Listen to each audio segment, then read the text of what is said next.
For today at least, I'll say then you say. Nama Om Vishnupadaya. Namo Vishnupadaya. Krishna Prastaya Bhutale. Krishna Prastaya Bhutale. Srimate Bhakti Vedanta.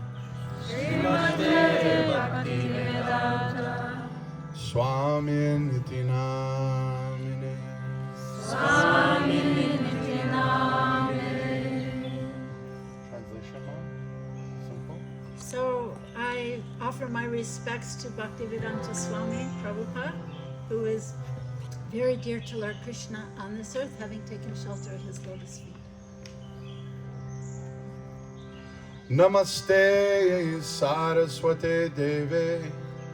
Namaste Saraswati Deve. Gaura Vani Pracharine. Gaura Vani Pracharine. Nirvishesha Shunyavad.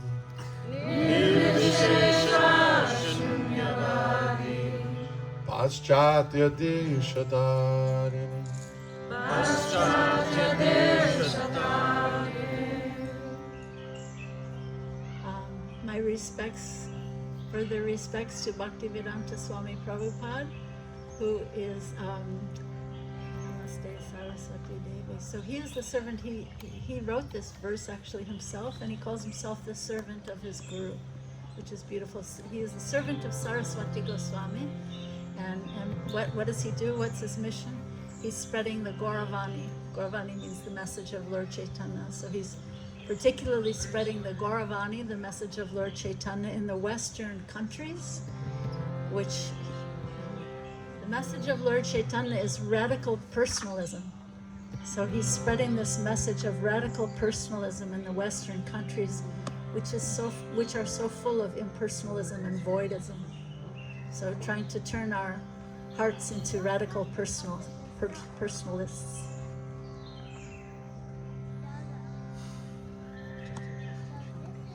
So the next verse is to Sri Chaitanya and his 4 closest friends. Sri Chaitanya danced throughout India around 500 years ago. Who is it? And he was a revolutionary, a spiritual revolutionary. He was a saint. He was an avatar. And as time goes, we'll unpack this more and more. Sri Chaitanya in many ways is the trunk of the tree of Bhakti, and all the fruits that we taste all throughout the world, the kirtans, the sacred food, the philosophy, it all comes from the tree of Sri Chaitanya. But to keep it simple now, because we're going to focus on just singing first. We're moving into all of this, but just so we can sing first, just think of it this way. Sri Chaitanya, this great spiritual revolutionary, he saw the world and he made a diagnosis that this world needs singing and it needs dancing, and we need to do it with our full hearts and all together. And if we do it in this way, certainly God will bless us. How could God ignore friends gathering together and singing with their hearts? So we'll meet them first now through the sound of their names. Prahlad's guru, one of my dear mentors and friends, also my mom, Sachinandan Swami, he says, what is the power of a word or a name? It's actually quite powerful. Sometimes I think, like my mom named me Gaura Vani. So for her, it was a prayer that may my son help spread this mission of the message of Chaitanya. But it also connected me and her prayers for me as her child with Prabhupada's prayers, right? So in other words, she's saying, and in some way may my son be connected to my teacher and my lineage. I feel that most of us, even if we have injured or damaged relationships with our parents, the name that they gave us when we were born is filled with a lot of blessings and prayers, even if it became fractured later. I know some kids named Hope, or I know a girl, one of my favorite singers in Washington, her name is Clarity. Oh, wow. So these names, they come filled with Shakti, right? Satchidananda Swami says these words or names are very powerful. Like, you know, one word can kill 1 million people. The word charge. Right? One general from one side, I heard Satchidananda Swami say this, charge, and millions of souls lose their life, right? One word. It's the power of word, power of sound. Or if you've never heard what I'm about to say in your whole life and someone turns to you and says, I love you. It's like, wow, it's like tidal wave, right? It's the power of sound, power of a name. So let's meet them through their names. There are five friends. The first is Sri Krishna Chaitanya. Shri Krishna Chaitanya. We're going to sing it together, so we may as well get it on our lips. Sri Krishna Chaitanya. Shri Krishna Chaitanya. And then his brother, Prabhu Nityananda. Prabhu Nityananda. Then we have Sri Adwaita. Shri Adwaita. He was the elder of the community who had been practicing long before Chaitanya was born. Sri Adwaita. Shri Adwaita. And we have Gadadhar. Gadadhar. Gadadhar. Gadadhar. And Gadadhar is this amazingly powerful but very delicate, saintly creature who would ruin the books that he had because he would cry as he would read them, and the tears, these are like palm leaves, you know, and the books would just become destroyed. And so Sri Chaitanya would sometimes give him new books that he would write by his own hand and give them to replace the ones that Gadadhar had drenched with his tears, right? Gadadhar. Gadadhar. Shrivas. Shrivas. Adi. Adi. Shrivas Adi. Shrivas Adi. Gaura Bhakta Vrinda. Gaura Bhakta Vrinda. So Shrivas is the fifth. Shrivas is this gentleman. He had brothers and they had this family home, and they would invite Sri Chaitanya and his close group of friends to do kirtan in their courtyard. And they would lock the gates and they would shut all the windows and doors so that no one could see, and they would dance ecstatically, and they would have all kinds of mystical, magical things. One night, Sri Chaitanya planted a mango tree, and it grew that same night. Right? And then the fruits came from the tree, and the fruits, who likes mangoes? The fruits had no skin and no seed.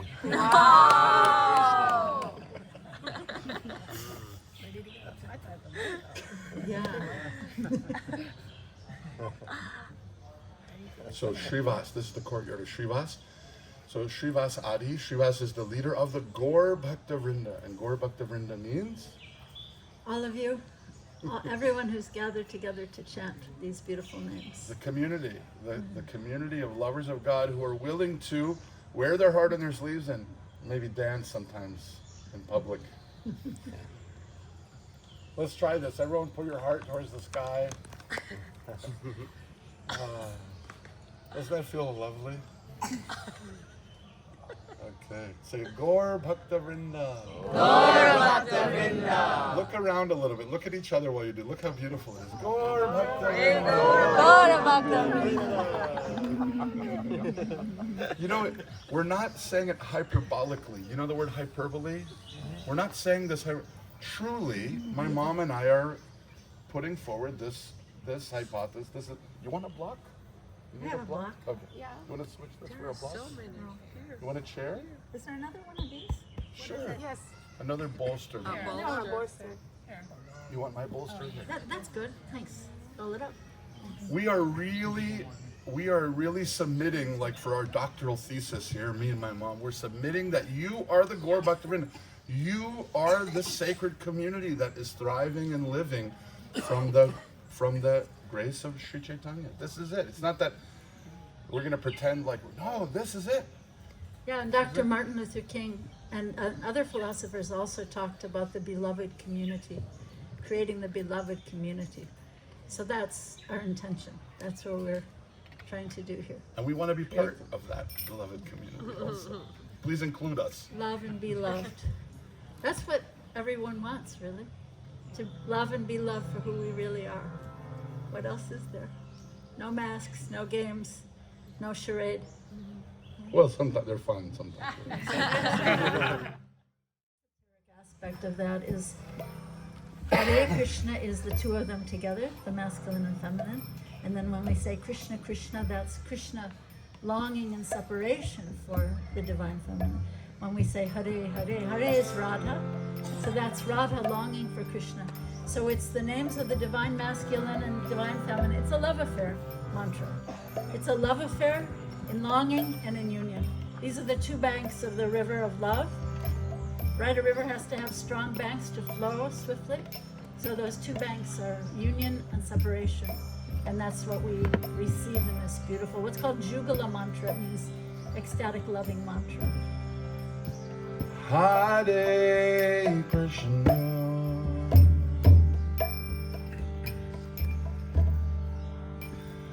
Hare Krishna.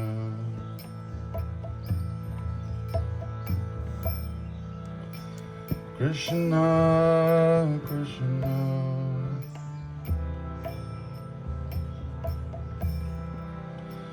Hare,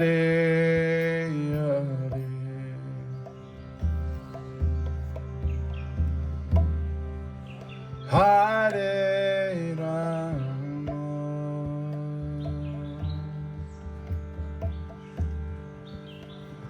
Hare Rama.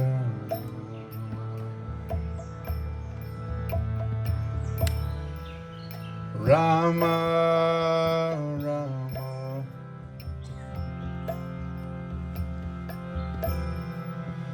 Hare, Hare.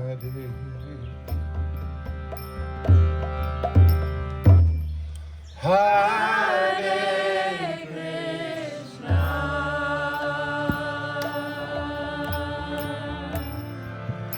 Hare Krishna.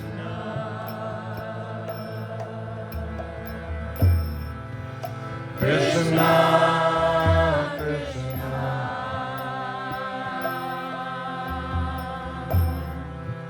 Hare, Hare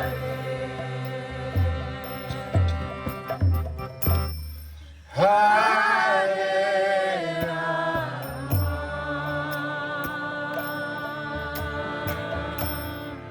Hare Rama.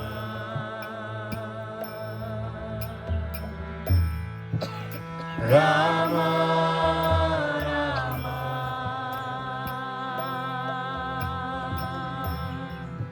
Hare,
was just thinking about that Rama. Someone might be thinking, well, what is that Rama doing in there? Isn't he a different incarnation? But in the Hare Krishna mantra, depending on your love, like Gaura was saying, it's the best because I love it. So if you love Rama, then that's Rama, the divine king. Or if you love Balaram, Krishna's brother, that can be another Rama. But people who are devotees of Radha and Krishna, most of all, they're thinking of this Radha Raman. Krishna is the lover of Radha. He's the enjoyer of Radha. So that's what that Rama is doing in there, in case you were wondering.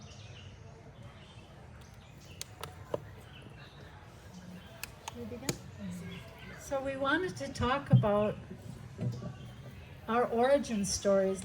We got some feedback forms from last year, and people said, well, we want to hear more about you guys.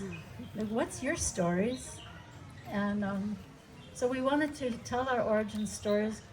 Gaura Vani asked me, he said, at one point he said, I need an origin story. He said, Apple started in a garage, and I need an origin story. And I said, well, you could tell people that your mom just left you on the steps of a temple, and that's where you grew up, and you learned kirtan. And he said, well, that's not really true. I said, it's kind of true. And so, but then he told me he has a new one that's a secret, and he hasn't told it to me yet. I'm going to tell it as part of the concert at the Royal Opera House. I have a new origin story. But you can tell it now. No. Everyone's gonna be there. It's part of the show. Oh, come on. Spoiler alert. Yeah. Come on. There's a whole. Please carry on with your. All right, well, at least give some origin story. You speak. You speak. Okay. You want me to say something, Mike? Well, Your Okay, story. so- You want to hear your story. Okay.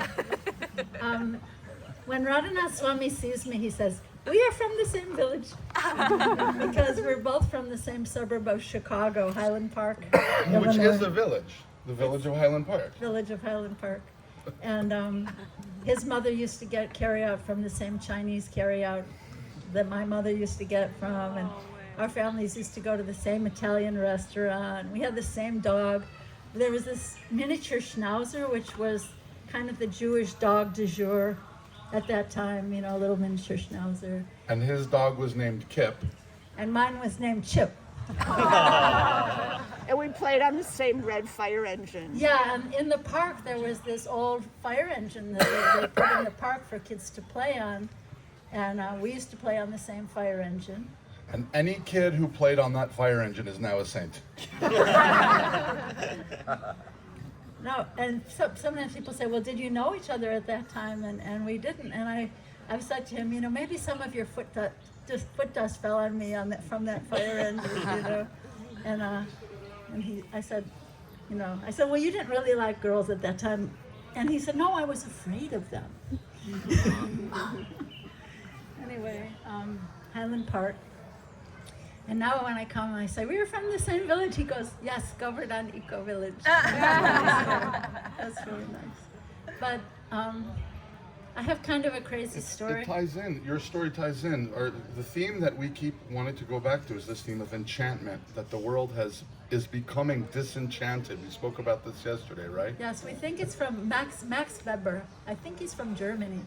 He said the problem with the modern world is it has become disenchanted. So our intention here, our mission is through this path of bhakti to help re-enchant the world. So you as a young American upper middle class kid, you had become disenchanted. Yeah, actually, I think I was sort of born disenchanted because I felt like I was just dropped from another planet. Did any of you feel like that growing up? You did? Yeah. You know, like I just felt like I couldn't figure out what was going on. I couldn't figure out what was motivating people, what, you know, their work, their life, their country club, their whatever it was. I just couldn't understand it. And and so I mean, this happens in India more than it happens in the West, but I left home when I was 15 and I was just trying to figure it out. I was trying to find some answers. And I broke my sister. This is my sister, Susan. Oh. Yeah, so I broke her heart. probably broke my parents' heart. And, you know, they were looking for me, and finally I came back and said, look, I'm not living here anymore. And they're like, you know, Dr. Spock generation, what could they do, you know? So, Naruto. Anyway. But then I met devotees in San Francisco when I was 16, after wandering around and looking around and searching. And I don't know how long I have it. Well, anyway, what happened was I had this group of friends, and they were I was in Los Angeles with some friends, and they were traveling up to San Francisco to a festival, and this one friend was an astrologer, and I didn't know what the festival was, but they were all going to this festival. Ended up it was the second Rath Yatra festival in the world, actually, in San Francisco. And so this astrologer asked me if I could watch his house while they were all gone, and I thought, wow, this is going to be great, because he had all these spiritual books and like 100 cats. So cats are okay if you have one or two, but if there's like 100, they can get pretty spooky. So there was like 1,000 books or 1,000,000 books, but like 100 cats. And I just thought, this is going to be so nice, and nobody's going to talk to me. I'm going to be here all by myself all weekend, and I can just find answers to the questions I have, you know. And so I was reading these books, and everything I was reading, it was, you know, the term neti, the impersonal philosophers use this term, not this, neti. So everything I was reading was not this, nothing was resonating.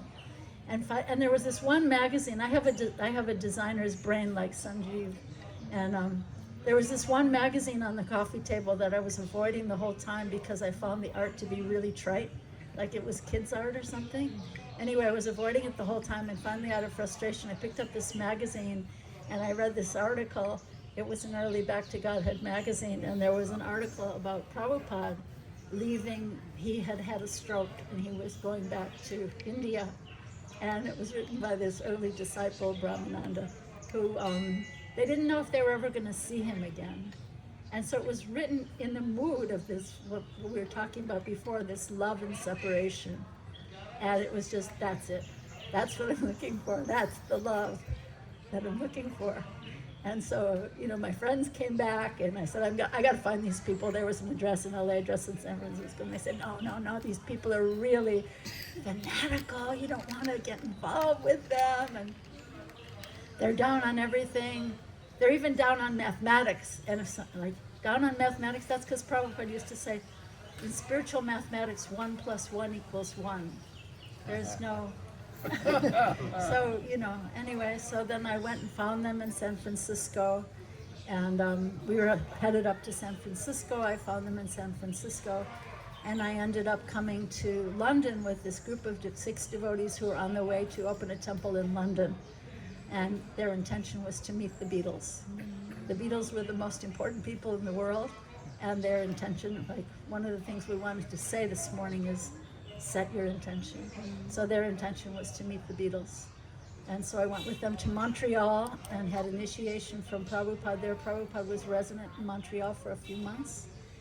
And when I walked into his room, I have to say that he was surrounded by a light, like a Brahmajyoti that I've never seen around anyone in my life. The whole room was just filled with the light coming from him. It was something I've never seen before or since.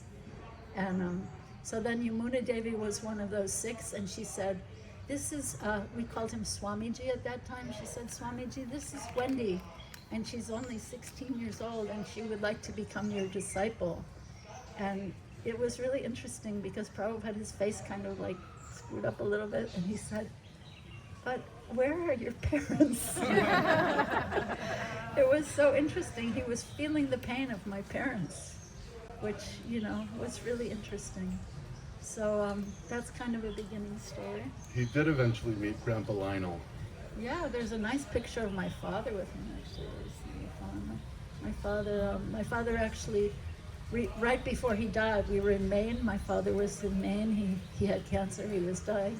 And he was saying how amazing that Prabhupada came to New York, he was from New York, and Prabhupada came to the very neighborhood where he used to go hang out with his friends. The Lower East Side was the avant-garde neighborhood since 1890s, you know. And so how amazing it was that Prabhupada came to that very neighborhood where he used to go hang with his friends, and how Prabhupada picked up all these young people like me who wouldn't listen to anyone, but we listened to him. Even though he was saying the opposite of everything we were living for, right? You know, sex, drugs, and rock and roll, right? So he was saying, no, go the other way. Anyway, we listened to him, although we wouldn't listen to anyone else. And so my father had this beautiful appreciation of Prabhupada right before he died. So I feel like he was blessed for that. So, a little bit of an implosion. Should I tell another story, Prabhupada? Sometimes people, I just want to, I'll get your question, but sometimes people read Prabhupada's books and they say, wow, he's so heavy, like so black and white, and he comes down on me like a ton of bricks, you know? But those books are written for all people of all times. And he's speaking on a very, very high platform. And in his personal dealings, he was always reflecting the mood that he was receiving in a question. And I used the term radical personalism earlier. So he was really a radical personalist. And, you know, I was sharing a story yesterday that he would often get asked, are you seeing God? And he would get asked that question in different moods. You know, sometimes in a mood of arrogance. Like there was this one time, this kind of bombastic guy and kind of like a Merlin the magician, kind of a purple robe type of thing. Are you seeing God? Like that. And Prabhupada, guess what he said? He said, no, because you are standing in the way. But then sometimes he would be asked that question in a very sincere mood. And I mean, once he said, you are also seeing God. Every morning you see the sunrise. Every night the moon rise. So you are also seeing God, the taste of water. Once he said that even a drunkard, if they're drinking and they're looking for that sweet taste, if they just remember that Krishna is the sweet taste that they're looking for in the alcohol, they can become Krishna conscious. Maybe I'll share another story about this. I want to share 2 more stories. Is that all right? Yes. Okay. Yeah, so speaking of how We worked very hard for days on an agenda. And my mom was very strict about it. So this is a really sweet story. So this is about Gaura Vani's father, actually. So this took place in Berkeley, California. And so I was saying how Prabhupada would receive the mood of the question more than the question itself. So Gaura Vani's natural father is a great artist and a great musician. He gets all his talent from his father. He's a beautiful kirtan singer. And so at this point, this was like 1972 or something. Anyway, he pulls this copy of Teachings of Lord Chaitanya off the shelf and he says, Srila Prabhupada, we often see pictures of Lord Chaitanya and he has quite long hair. You know, so what do you think Prabhupada was hearing from that? I'd also kind of like to grow my hair, you know, enough of this shaved head business. So Prabhupada said, he said, he had quite long hair. And so Prabhupada said, yes, therefore he has come to save you. But because he has this Bengali accent in Wait. He said, yes, he was hippie like you. Oh, yeah. First he said, yes, Chaitanya was hippie like you. Yeah, Chaitanya, he was hippie. And then he said, then everyone's laughing, you know. And then he said, therefore he has come to save you. But because he can, because he can relate with you, so he's come to save you, but he had a Bengali accent. So his Bengali accent, all the S's are more or less SH in Bengali. And so we weren't sure if he was saying save you or shave you. And so he picked up on that. He started laughing and he was saying, save you and shave you. Chaitanya Mahaprabhu has come to save you and shave you. And he was laughing, you know. I don't know if anyone has internet, so from these, I have a little surprise for you guys. I sent it on the share group just now. I don't know if anyone can see it. Tell me what you see there. This is in answer to my mom saying I got all my talent from my dad. You guys see anyone see the thing come through yet? You got it? So what is it? It's a list of names from a record. Yeah. Stevie Wonder. It's Stevie Wonder's record, Pastime Paradise. And it's a list of some of the artists who sang on that record. And if you look on the right, there's a list that says Hare Krishna.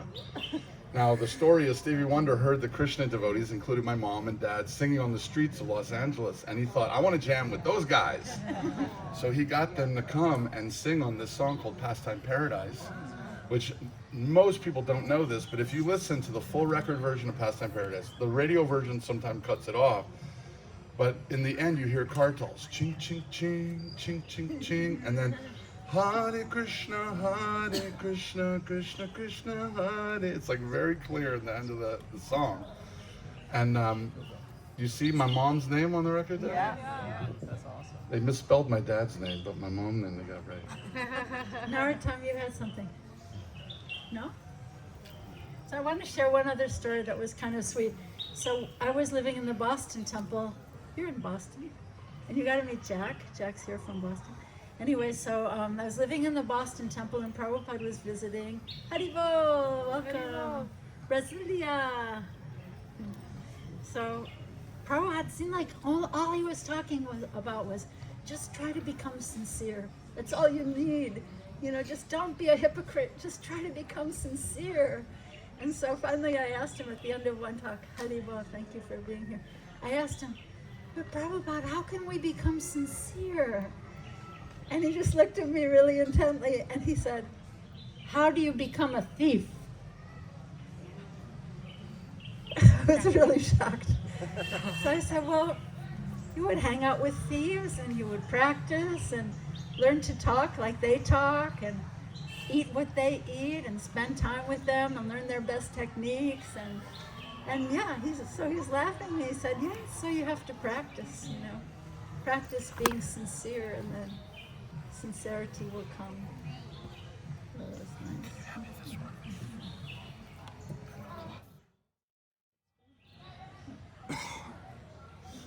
I think we need to, as a group, set our intention, and we need to create some clarity about this journey that we're going on. Like, why did you come here? What's your intention? What's your purpose?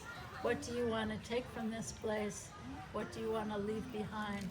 What kind of a change do you want to see in your heart when you return back to southern New Jersey or Trinidad? So this is a day called Makara Sankranti, and this day is traditionally a day of new beginnings.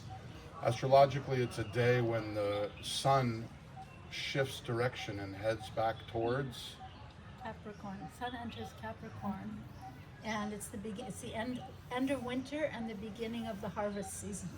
So it's a very sacred day for setting intentions and for new beginnings. People often will begin some business or some project or some intention on this day. So what I would love for us to do is to make this physical, okay? I want you to hold your hands like a vessel, and I want you to whisper.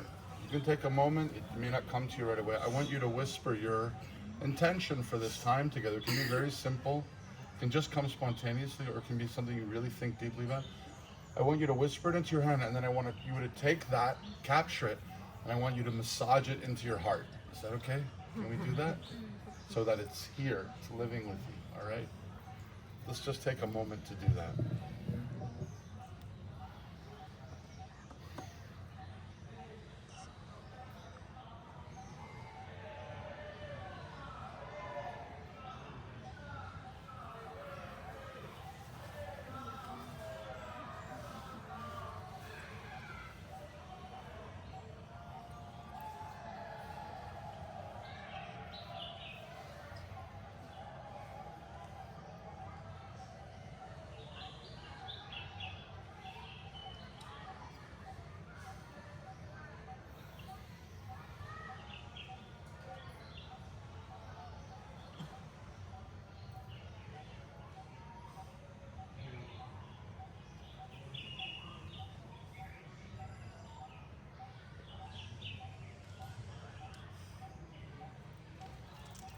If you open your books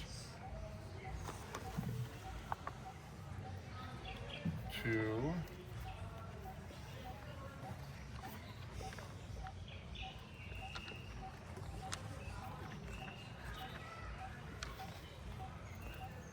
page 30. I mentioned that all the paintings, all the art in this book is original artwork by that young fella. These three images, you'll see there's three matching images of three different deities. They have very deep significance, which we can talk about later, but Prahlad, I'm sure, would be happy to share with you why he did these renderings.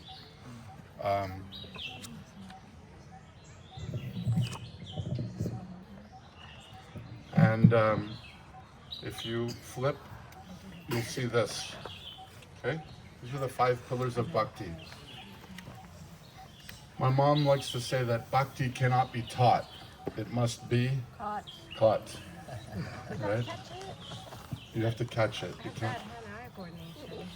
It's more like a disease. It'll catch you. It's like a virus. It's like a virus. Bhakti cannot be taught. It must be caught. Right? And that has to do with association. That has to do with who you're spending your time with and what you're thinking and what you're meditating on. But there are frameworks that we use to try and create some structure. So we're using our sessions for these 5 pillars of Bhakti. And we'll get into, over time, we'll get into these as days go on. So what are the 5? Someone read number 1. 1. Power of a holy place. Thank you. Number 2. Power of Sadhu Sangha. Nice and loud. Power of Sadhu Sangha, association like a mirror. Wonderful. Number 3. Power of Nama Kirtan. Okay. Nama Kirtan means the musical gathering of the name. Nama is actually one of the root words of the word name. Nama, Sanskrit name. Nama Kirtan. Number 4. Power of hearing. Seeing through hearing. Person book. Bhagavat. In Sanskrit, you'll be surprised to know that the word philosophy in Sanskrit is darshan, to see through hearing, receiving wisdom through our ears and becoming able to see through hearing. Is anyone familiar with that word, darshan? Darshan is a very fascinating word because it's more than seeing something, it means also being seen. So when you receive darshan or you give darshan, it's the simultaneous thing. When you stand in front of a holy relic or a holy place, you are presenting yourself to be seen by that space as much as seeing that space. It's a double experience, which I actually think translates quite well into even viewing art that's moving. When you stand in front of a piece of art, isn't it, George? When you stand in front of a piece of art, you're being witnessed by that art as much as you are witnessing that art. That is a space that's been created. It's a portal. It's like an experience, a translational experience. And I think it carries further and deeper. And everyone will see that piece of art in a different way. Right. And it will affect you. It will transform you. Or not in a different way. Yeah. So I just had a share on the 5 pillars, because while I was at the Soho temple, they talked about this, and they did it as the ABCDs, if these don't come in like a particular order. So A is association, so that's 2, sadhu sangha. B is books, so 4, the power of hearing through the books. C is chanting, or 3, nama kirtan. Oh, you can't hear us back here. Okay, hold on. Okay, so we have the ABCDs. So the 5 pillars, but written in ABCD order for those who need like what are those called?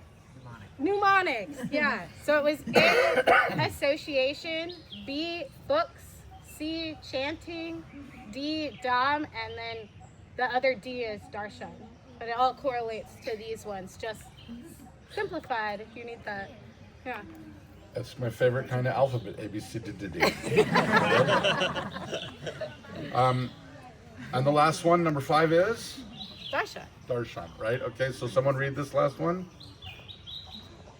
Power. Darshan. Sacred form. Okay, so we'll unpack all of these. I know that not everyone who's here, and some of us know each other more. Not everyone who's here is even familiar with Bhakti, right? For some of us, this is like like an exploration, an adventure, a spiritual discovery. So we'll do our best to unpack all these things, and the goal here is conversion, so that you shave your head and join the monks here, give away all your possessions. I know, I'm already on my way. I'm waiting on my candle. You're already up.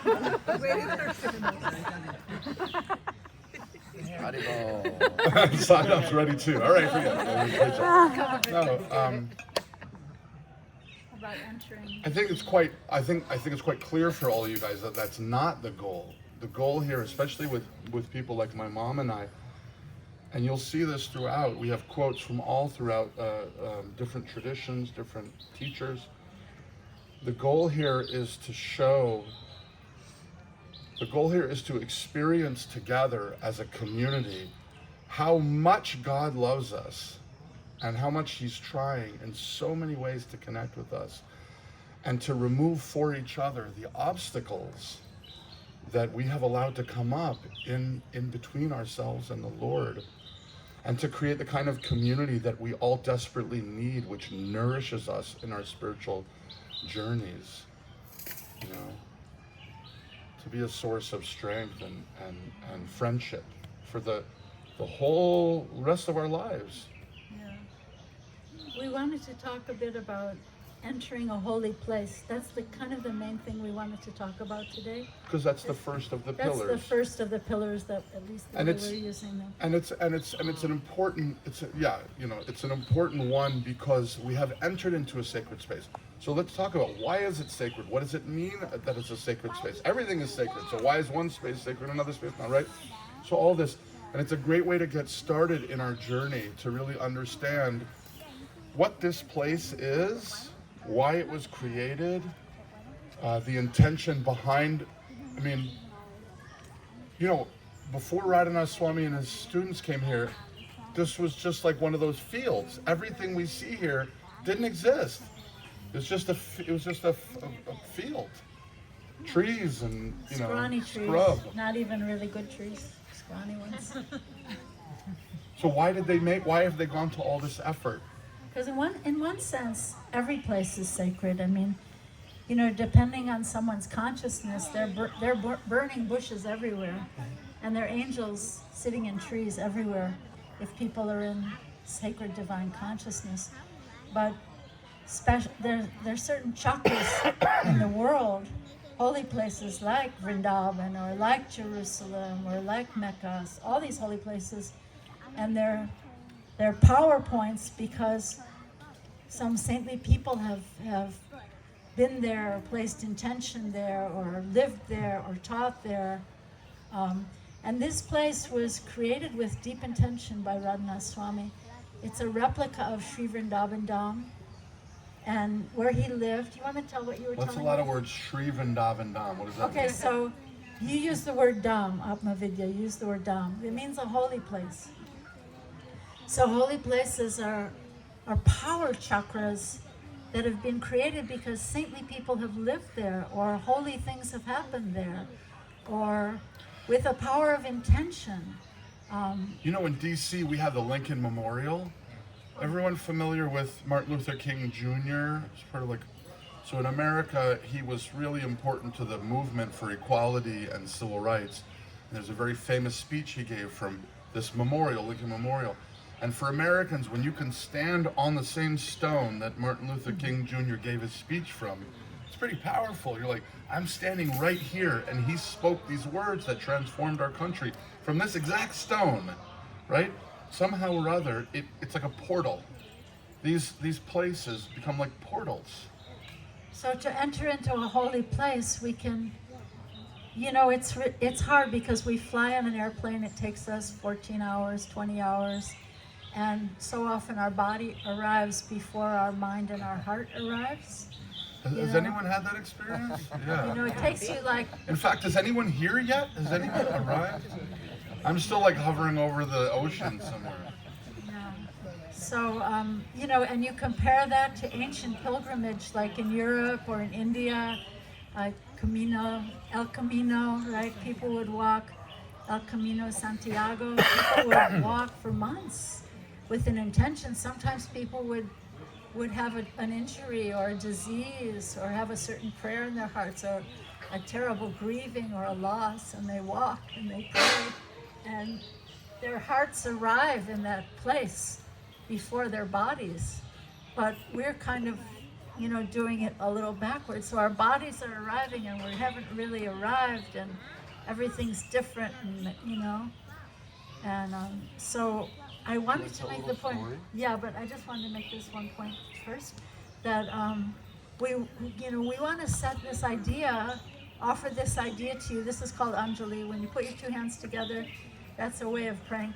So I want to put in my Anjali that with this little prayer, please come in the mood of a pilgrim, not in the mood of a tourist, because we're so used to going places as a tourist. I got my bucket list, and I've been here and I've been there, and I got, I've been to 51 countries, and no, come as a pilgrim in a mood of simplicity. And what do I intend to imbibe from this sacred place, and what do I intend to leave behind that, my anarthas or, unwanted things in my heart. So, just a thought, try to come as a pilgrim, not as a tourist. Tell the story of the trees. Counting trees. Oh yeah, this is I told this on the bus coming. I don't know if many of you heard this. So when the devotees from the Chopati community got this property, there was nothing here. I mean, I remember the first time I came out here, I was driving up, I heard it was beautiful, but again, there were really scruffy trees. It just looked like a dried up, kind of neglected part of Maharashtra. Anyway, so... Which is true. All surrounding this, yeah. all the plants here are watered through captured water from the monsoons and recycled water from the community, right? It's a lush green forest. It shows what's possible if you're using the energies of God, right? None of this water is shipped in, right? This is water that falls here, but it's shepherded, right? All around this is a drought. It's a drought area. This whole area surrounding this place. So it's kind of a miraculous thing. Yeah. So Radhanath Swami's disciples, they're not allowed to move into them and be a monk unless they've graduated with a degree in something. So many of them are medical doctors or engineers or other professions. So he sent his top 50 monks out here to live. And they're like kind of scratching their heads like, what, Maharaj, what exactly do you want us to do there? They couldn't figure out what they were supposed to do. And so they asked him, Guru Maharaj, what would you like us to do in this kind of scruffy place, in this deserted, barren Maharashtra? And he said, I want you to count the trees. Well, what he said was, I want you are intelligent people, you figure out what to do. I'm sure we'll build a community and a farm. And they came back and we have no idea what to do. It's like, there's nothing here. It's barren. Why did I go to medical school to be sent here? Come in, Anyway, so finally he said, all right, I want you to count. If you can't find anything else to do during the day, I want you to count the trees. And count the trees. It's almost like a Zen koan, count the trees. What would you do if your teacher sent you out to a barren wasteland to count trees? What would you do? Count trees. So they're not very significant trees, and they're kind of counting them, and then they kind of lose count, and then they finally figured out, okay, we'll mark them with different colors, and they finally figured out how many trees. And then at some point they start gridding the property. I mean, these are engineers, and so now they have it very carefully done. Now they know exactly which tree is where, right? They've got it mapped to a T. Every tree, they've got it figured out. So then this man comes from the government, from the land department or agricultural department, and he really didn't want these people there. And he said, city slickers. Yeah, you are not welcome here, and we don't want you here. And do you even care about this place? Do you even know anything about this place? He thought they're just like another Mumbai developer coming out to steal land from the local people and just, abuse it or something. He said, do you even care about these trees? Do you even know how many trees are here? No, what he said was, not only do we not think that you're good for this place, but if you build anything, we're going to charge you for every tree that you displace. We're going to charge you. And do you even know, for what you're suggesting to build here, do you even know how much that's going to cost you? Do you even know how many trees you're going to displace? And they said, Well, as a matter of fact, we do know how many trees are yeah, here. we know exactly how many trees there are. And they showed him. And he was completely blown away that actually they cared so much about the land that they had mapped every tree. And he was completely transformed his Yeah, because impression he was of saying, this. before he was saying, you know, for every tree you cut down, you're going to have to plant 5 more trees. Now he's saying, well, you actually care about these trees? You care about this land? Well, in that case, We have more land that we maybe would we like can you give to. you this other parcel over here, and you can take care of this land also. And we won't charge you government tax for all these trees you're going to cut down. And so his heart was so melted by, you know, the intention really of a sadhu. So, yeah. So I spoke about this a little bit. I don't want to belabor the point, but I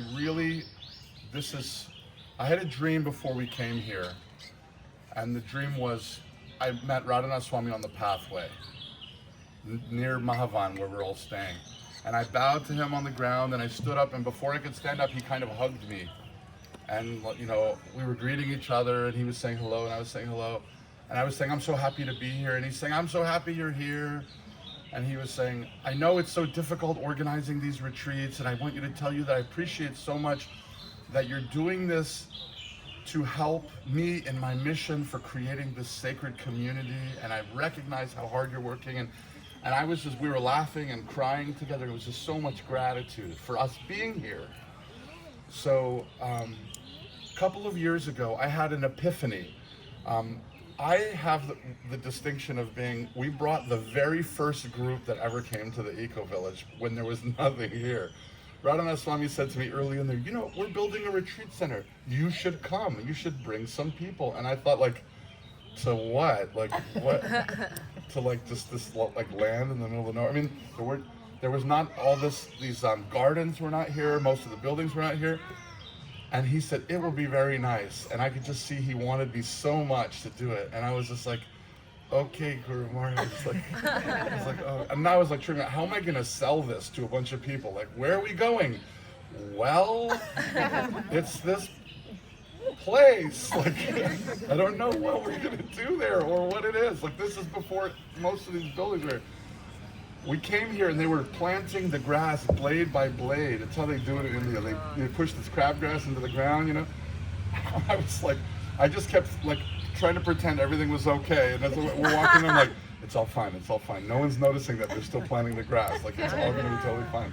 And people had an amazing time because the mood of the people here touched their heart.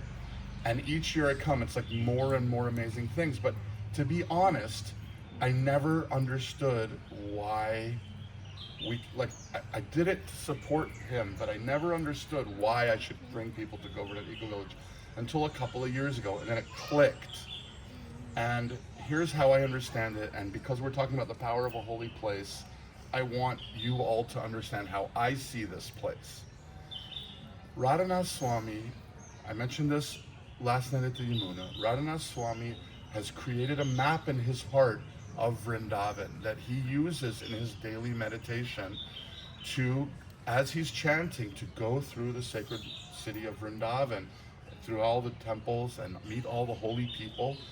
And he has taken that map and taken it out of his heart and made it just big enough that we can walk around in it and go to those temples and meet those sadhus. Here's Govardhan Hill.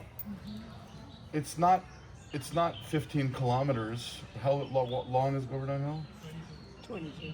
22 around? So it's not 22 kilometers, but it's long enough that you gotta walk around it. And it's like, I'm gonna go walk around Govardhan, right? And you know, the temples are here. Prabhupada's rooms are here. The samadhis are. This is a walkable map of Vrindavan. and simultaneously a map of Radhanath Swami's heart. So we have those labyrinths in churches where you walk and you do prayers as you walk through the labyrinth, the walking meditation. This is a walking meditation. And even when we're sitting there eating mango kulfi, mango ice cream, that's also part of the meditation. Because how can we make people happy and comfortable and welcome so that their hearts can be open to receive bhakti, to receive God's love, which he's trying so hard to give in so many forms, including mango kulfi.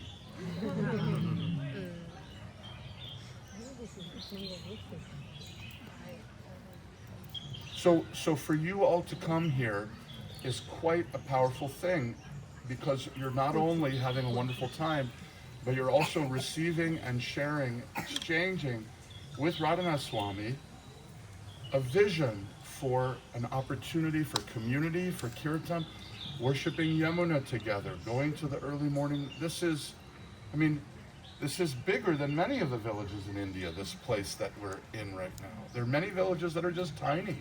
But I think also the mood of the monks here and everyone who serves here is, it's really a map for building community.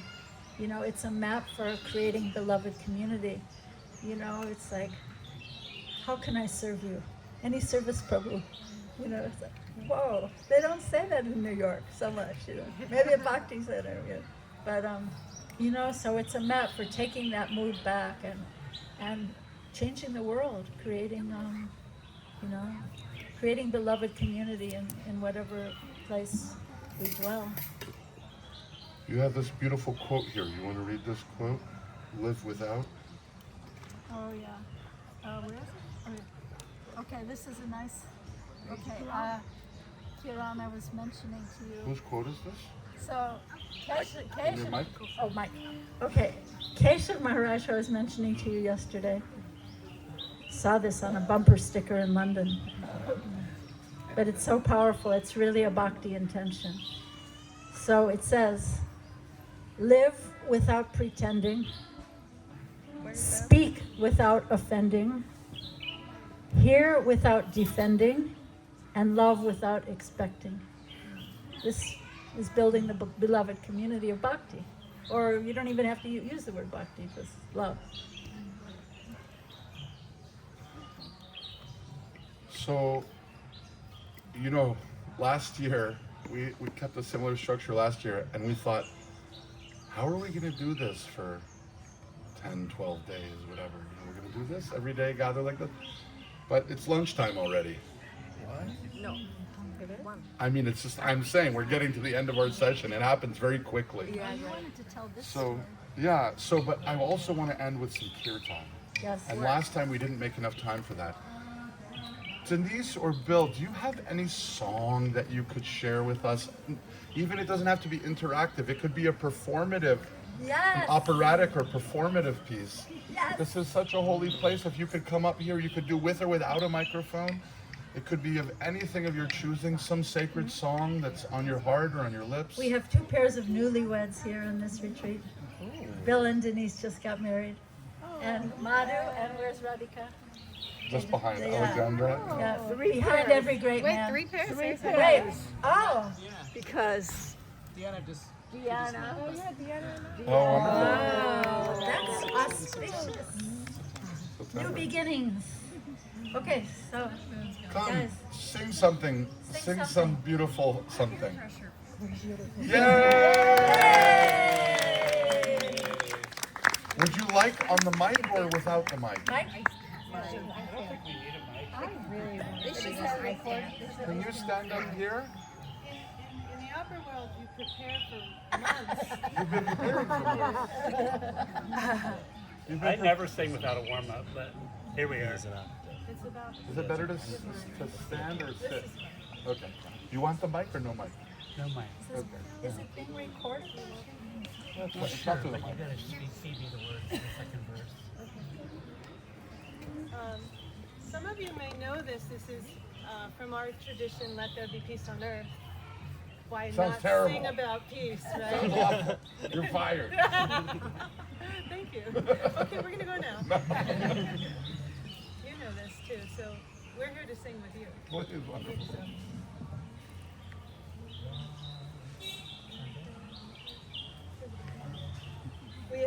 tenor, I'm an alto, so then it's like.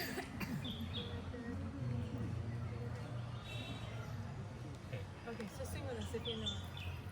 Tempo, tempo, tempo. Okay. Let there be peace on earth, and let it begin with me. Let there be peace on earth, the peace that was meant to be. With God our Creator, children all are we.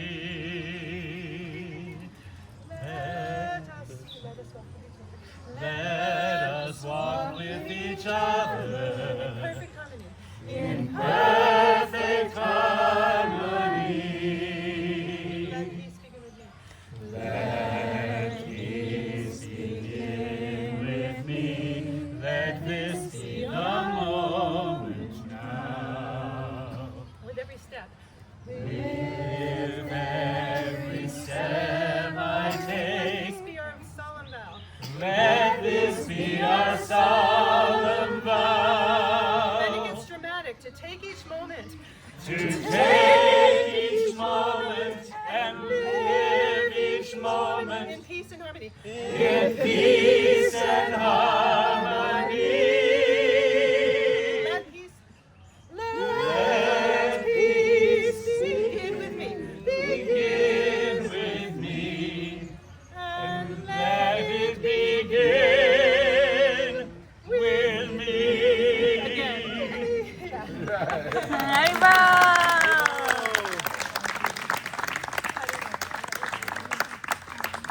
That's worth learning. Isn't that a nice Beautiful, thing? very beautiful. Thank you. Amazing.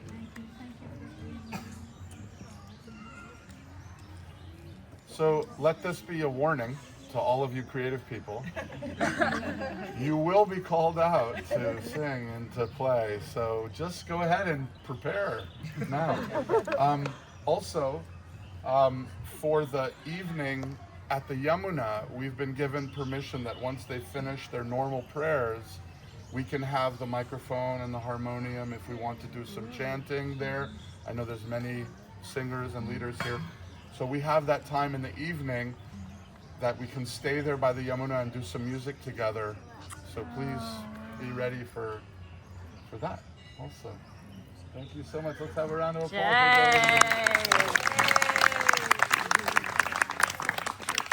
Please prepare your next one. Oh, we're gonna prepare something. Okay.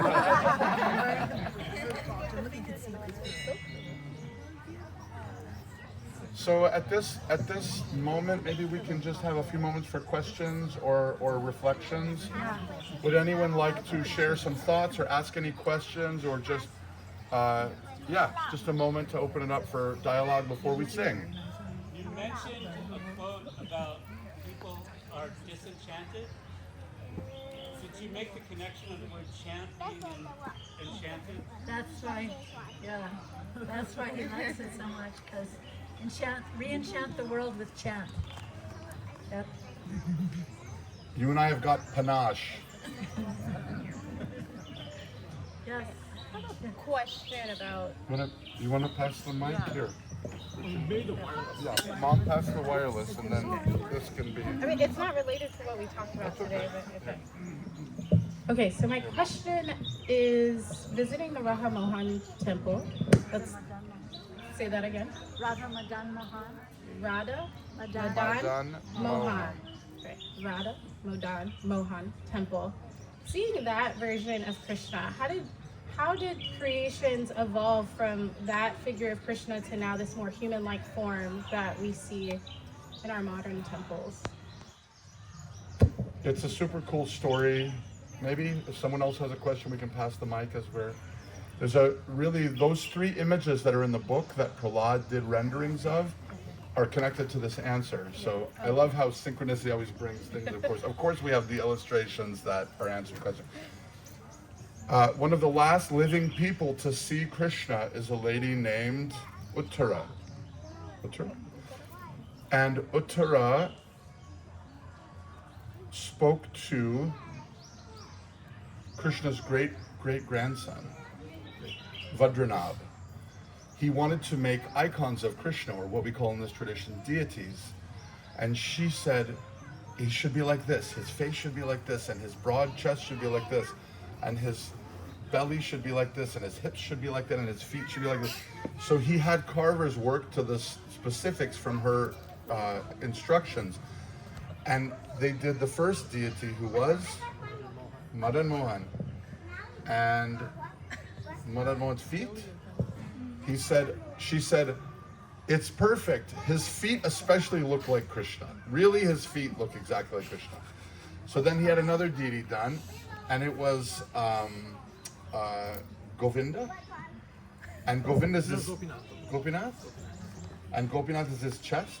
Take the mic, Pilad. So then she saw Gopinath, and she said, if you see the original deity, his chest is quite broad. She said, this is Krishna's chest, his torso, the feet. And then finally Govindaji, she saw Govinda, she saw his face. She said, this looks just like Krishna. So these are 5,000 years old deities. Keep going. And in terms of why, right now we have these very realistic, in terms of the shading of their eyes. But if you actually look at the deities themselves, they're very realistic. It's mostly what people are quite taken by, because they look quite different than what I guess modern deities are. And traditionally, deities were meant to have natural, everything that was offered to them was natural. So these eyes are made from conch shells. And the deities, their features are not as sharp just because they're so old and they've been worshipped for thousands of years, and they're made from black stone. And so these conch shell eyes are used. So sometimes they can be quite striking because the idea is, and then the beauty comes from sandalwood pulp that's applied to the deities. So that's why their face, you see this yellow. It's usually traditionally colored with saffron. So you see these saffron sandalwood paintings that kind of cover the whole face, and then you see these beautiful conch shell eyes, which now have evolved into beautifully painted, more realistic eyes. But that's why these traditional deities of Vrindavan kind of look like that. It's more just to offer everything natural to the Lord. Is this similar to the Tata Gopinath temple in Puri? Similar? I mean, similar style, Yeah. but he manifested from the earth. So it's different, but these were made by the great-grandson of Krishna.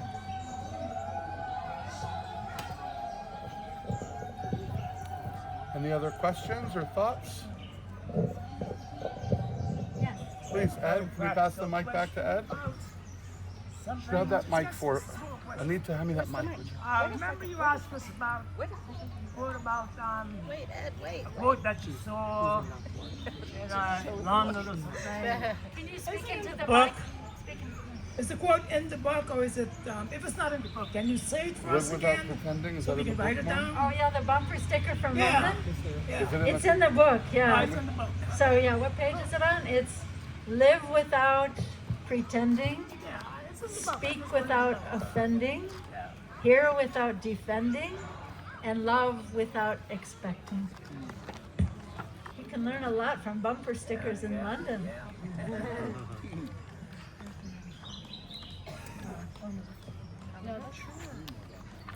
Yes.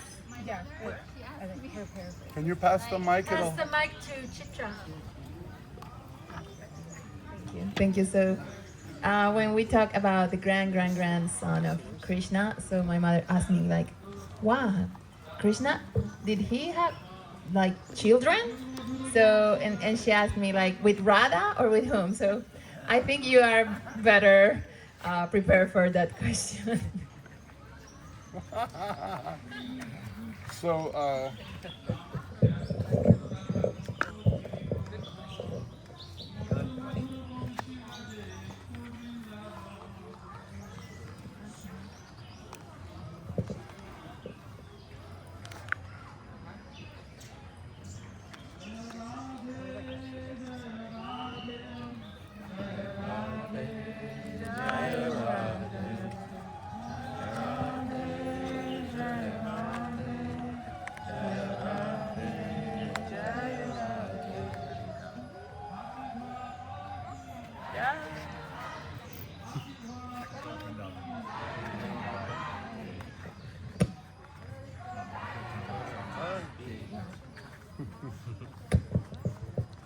So I have some very hard news to share with all of you. Radha married another man. Oh no. I'm sorry to break it to you, but Radha married someone other than Krishna. You know, it's funny, my friend, one of my old housemates, she was in a shop in Vrindavan, and some or other came up in conversation. Oh, you know, Radha's husband, his name is Abhimanyu, and the shopkeeper said, huh? No. Radha's married to Krishna. And she's like, no. He's married, Radha's married to Abhimanyu, who is Krishna's shadow. It's like part, in the Peter Pan, Peter Pan's chasing his own shadow. So I'll get into a little more in a second, but the shopkeeper said, no, you're mistaken. You're a Western lady, you don't know these things. And she said, no, sir, I'm sure. And he said, okay, he told this shop boy, go ask the Baba down the road. So then the Baba came to the shop, and the Baba said, yes, actually, this is true, Radha's married to... No one believed. Then the other shopkeepers came, and all these people, there was like a big hubbub in the middle of Vrindavan. It was like this great controversy. Radha's not married to Krishna? And like no one could believe it. It was like this whole thing that happened in the middle of the marketplace. So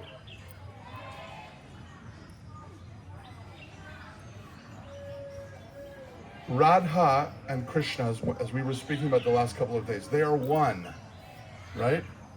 They are one. Divided in two for the sake of expanding love, right? Sharing and expanding love. And all of us are their children, right? Every living creature is a spark of consciousness that comes from that divine couple. And if that's too much for you, then okay, then think of them as one. Every one is a spark of the fire that comes from that divine source, right? But if you... Hare Krishna! Haribo! Haribo! But if you want to expand and excavate and mine the path of devotion, Rupa and Sanatan and their other Goswami comrades have given us these studies and books and have kind of like opened up this universe for us of bhakti. You know, Krishna is described as being the color of a blackish rain cloud. If that's too much for your brain to handle, then fine, just see him in the rising sun. Like it's not that big of a deal if it's stressful for you. It's like, but if you want, there's an invitation to go deeper, right? You know, my friend John Cruth, who's a musician, like a kind of offbeat jazz musician in New York, had trouble with religions for years, and finally he met a devotee of Krishna, and he said, you mean to tell me that God plays the flute, has beautiful long black hair, and he's the color of a rain cloud, and he's got a peacock feather in his hair? And John said, finally an explanation that I can get behind. Like if I was God, that's how I would dress, that's how I would look, right? Like, I'm feeling that, like an old guy on a throne. God is also that. He can be. Like we talked about God at the office and God at home, right? So Radha and Krishna, their stories, their leelas, are for expanding love. And there's one beautiful story from the Bhagavatam. Krishna's playing his flute alone in the forest at night. And the gopis hear, and they just drop whatever they're doing, and they run into the forest.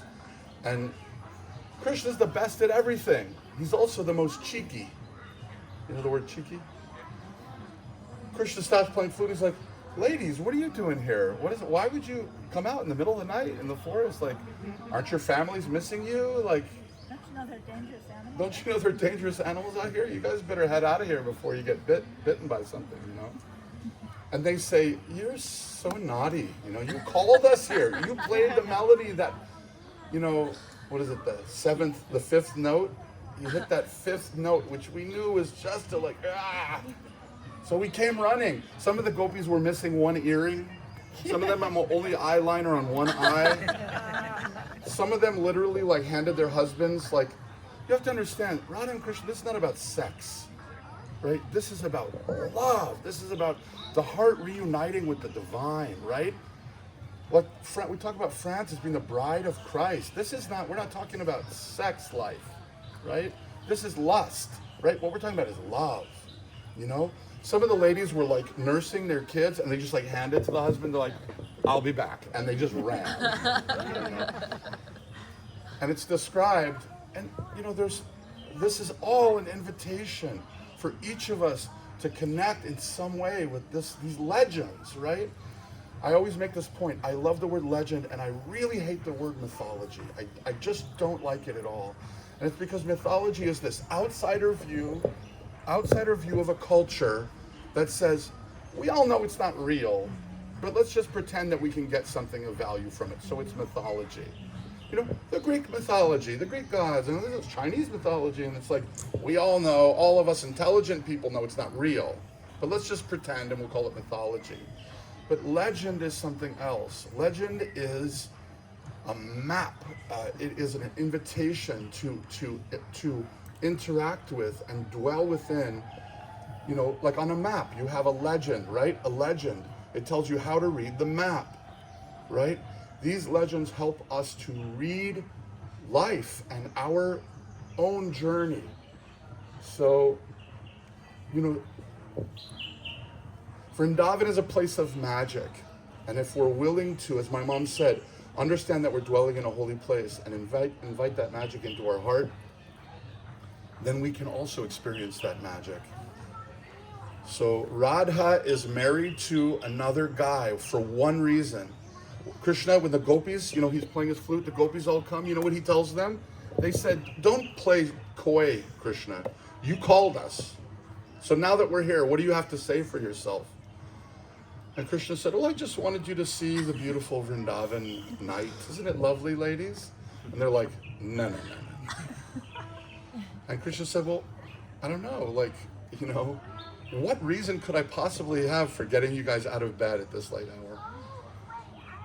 And there's a discussion between the gopis and Krishna about what is love. And Krishna says to them, actually, everything I do is just meant to increase your love for me. So any twist or turn is just for that, to bring out more love. And how do the gopis respond?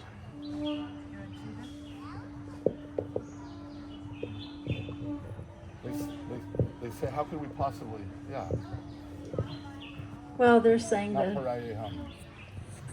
they're. It leads towards the gopis, basically Krishna giving himself to the gopis. Yeah, they were saying to him, you know, there's different kinds of lovers. There's people who reciprocate equally with the love they've received. Then there are people like parents who love their children even if their children don't reciprocate with them. Then there are people who are like either self-satisfied sages in the forest who are just, they don't reciprocate love with anyone because they're just in samadhi meditation. Or people who are just plain cheaters and don't reciprocate the love that they're given. And we think you're a cheater because you have not reciprocated our love. And then he said, Napareham, this famous verse that whatever I've done has been just to increase your love for me. That I can never, your love for me is so great that I can never reciprocate your love. In other words, like Krishna says in Bhagavad Gita, Yeyata mam prapadyante tamstataiva bhajami aham. The way, however someone approaches me, I will reciprocate. But to the gopis, he says, I'm defeated. You defeated me. I can't reciprocate your love. You're defeated. You've defeated me. So therefore, in order to repay their love, he has to come as Lord Chaitanya, which is the combined form of Radha and Krishna. And again, to renounce everything, to renounce the people who loved him, who worshipped him, renounce his scholarship, renounce his loving family, his loving hundreds of thousands of devotees, and just take the saffron cloth of a renunciate and travel all over the world teaching people the greatness of the love of the gopis. Because Lord Chaitanya's mission teaches that there is no greater love than the love of the gopis. They're greater than the meditators. They're greater than the great scholars. They're greater than, like there's even one verse. Remember I was telling you about Vilva Mangal Thakur? He has this one verse that the sages are, like the yogis are meditating on Vishnu. But he doesn't talk to them. He's really silent in their heart. He's too busy talking to the gopis in Vrindavan, and he's too busy talking to the cows in Vrindavan. Oh, are you missing your mother? Can I scratch you behind your ear? Are the flies bothering you? So he's just like, the Vrindavan mood is all about that, throwing away the awe and reverence. And Krishna is actually called the illicit lover, because, yeah. You know how when you're married to somebody, it can get kind of hackneyed sometimes, like, did you take out the garbage? So actually I'll tell you something that I shared with Kiran yesterday. Okay, so these two great Goswamis, Rupa and Sanatan Goswami, they were the chief minister and the finance minister of the Nawab Hussain Shah. And they were trying to get out of this government job and come join Lord Chaitanya. And he kept telling them, it's not time, not yet. And so he sent them this cryptic poem.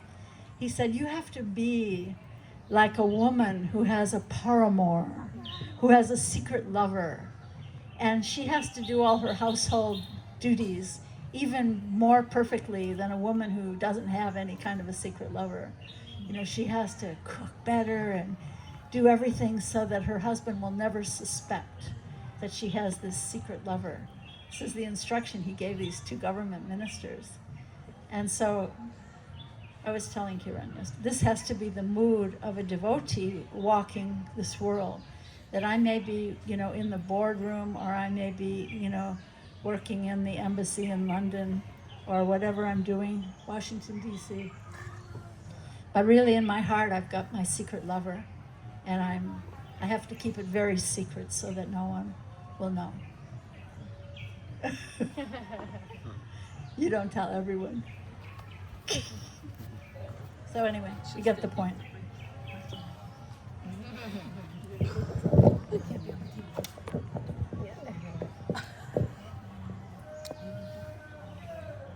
So Radha and Krishna married after he left Vrindavan. So part of the story of Vrindavan as it manifested in this world is that Krishna left, and those left behind in Vrindavan cried for him for the rest of their lives. And then some saints say, but of course, how could God ever leave his devotees? So he never actually left Vrindavan. Some other form left Vrindavan, right? These are these mysteries. But ultimately, the idea is that it's always increasing and increasing and increasing the love and the enchantment. This word enchantment. So Radha is married to Krishna's shadow, Abhimanyu, and so she has to sneak out of the house to see Krishna. She has to put her reputation on the line every time she goes to see Krishna. This is part of the intensity. It's this, increasing that love. Can I say something? I don't know if it's too esoteric, but... Sure, I just want... Well, I'm not so much worried about that. I wanted to, because you mentioned Lord Chaitanya, I just wanted to try and tie this back in. So this whole bhakti process, this plays, Radhanath Swami, his guru Srila Prabhupada, who's also my mom's guru, this whole tradition of the Hare Krishna movement, all this stuff, right? There's many, many different Hindu traditions within India, right? We're particularly in a Hare Krishna, Gaudiya Vaishnava community project, right? There's lots and lots of other places in India to learn lots of other things. This whole thing goes back to Chaitanya. All of this from 500 years ago goes back to Chaitanya.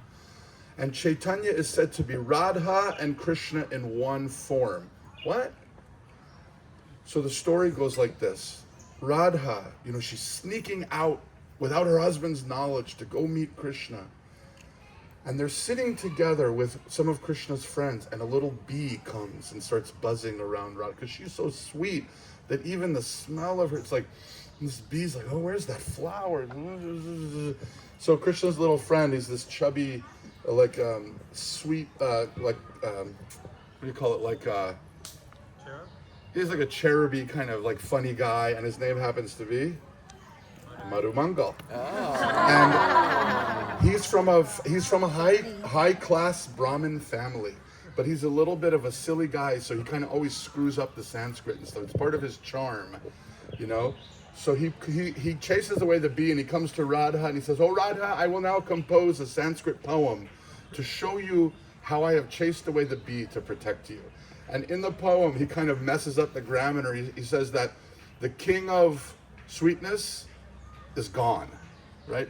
But this is also named for Krishna, right? Madhupati, right? There's different names. We need like It's a name for the bee, and it's a name for Krishna. And so he kind of like doesn't realize, but he kind of like, Radha suddenly thinks like, Krishna's gone? And she faints. Where did Krishna go? She faints. Krishna's sitting right next to her. And Krishna watches this and he thinks, did this just actually happen? Radha's anxiety that I left her is so strong that I'm physically here, and her love for me is stronger than my physical presence. Right? She loves me more than me. Like, I'm here, and her love for me is stronger than me itself. You understand?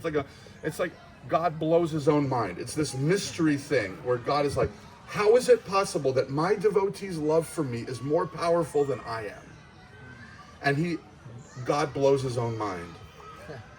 And I don't know what to do with that. He's like, what am I supposed to do with that? And so he finally says to Radha, is there any way I can have some of that? And she says, no, because you don't know what it's like to love you. And he says, but please, like somehow, can I taste the love that you have for me? And she said, you would shatter into a million pieces. That's what Radha says. She says, the intensity of the love I have for you is so powerful that it would lift you up and smash you on the ground, and you would break into a million pieces. And Krishna says, I gotta try, I got it, I need it, I want it.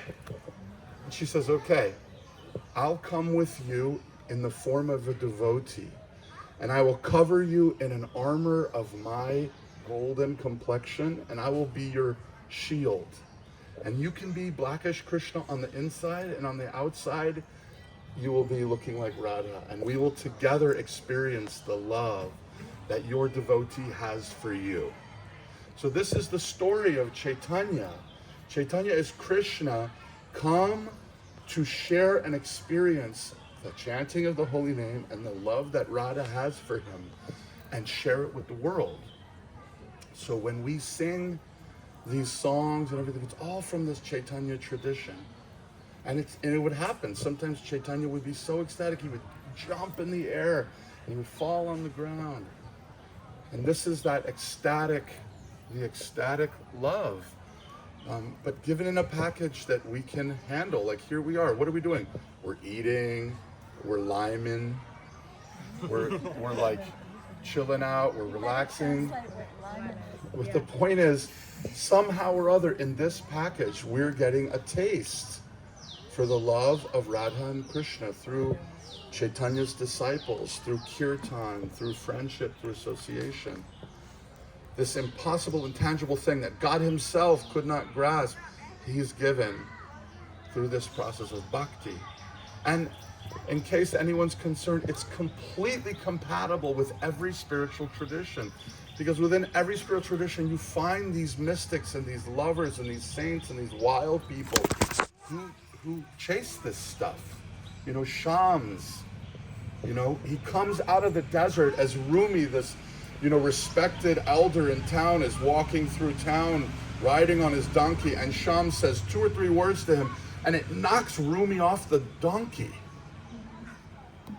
You know, that's this wild power that Chaitanya, and specifically Rupa Goswami, Sanatana Goswami, Jiva Goswami, the 6 Goswamis of Vrindavan, and Prabhupada, their representatives, they've put, and Radhanath Swami, they put in a package that we can all like sample it, like mango kulfi, bhakti, mango kulfi, like, you know what I'm saying? Swimming pool, little massage, Ayurvedic massage, little bhakti. How did Krishna have kids? Krishna had many wonderful kids, but not with Radha.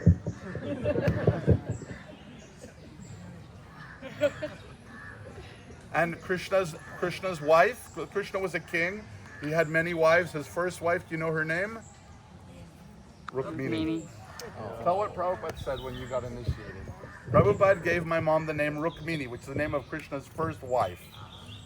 But the thing is, Radha has her form as one of Krishna's wives. So when Krishna becomes a king outside of Vrindavan, Radha has a form there too. So it's all very esoteric and mysterious.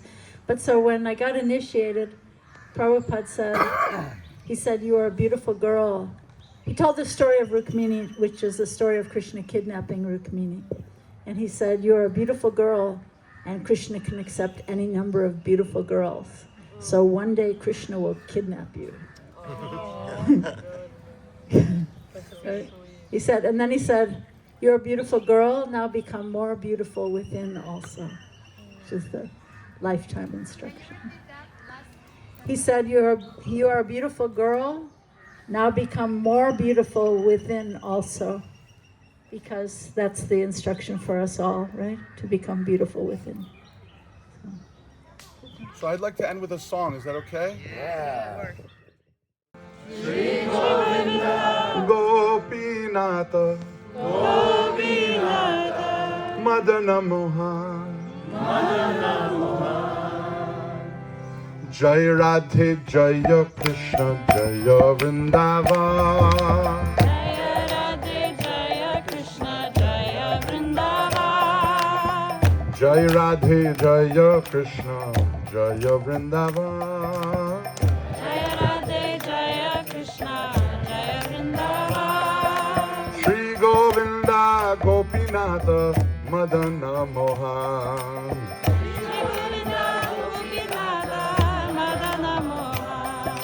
Shri Govinda Gopinata Madana Mohan Shri Govinda Gopinata Madana Mohan. So each one of these names has a meaning.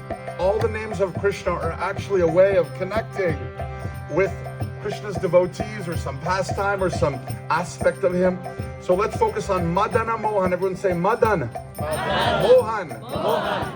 This is a story when Cupid himself came to shoot his arrows at Krishna. His jaw dropped on the floor and he thought, who is that handsome man? Cupid fell in love with Krishna. That's the legend. And now Cupid just follows Krishna around every day like a puppy dog. Madana Mohan Radha Madana Mohan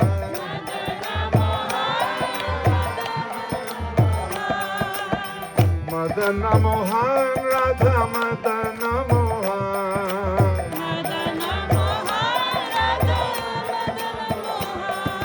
Shri Govinda Gopinata Madana Mohan Shri Govinda Gopinata Madana Mohan. Madana Mohan Madana Mohan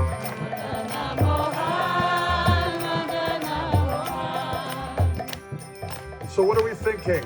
We're thinking, oh, Krishna's so beautiful that he enchants Cupid. My beloved Lord is so beautiful that he's the most beautiful, most attractive of anyone in the universe. Shri Govinda Gopinata Madana Mohan Shri Govinda Gopinata Madana Mohan. Shri Govinda Gopinata Madana Mohan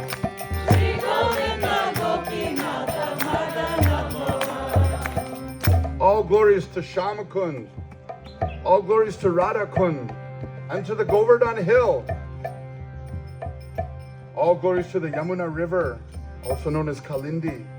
All glories to the forest known as Mahavan. Where do we stay?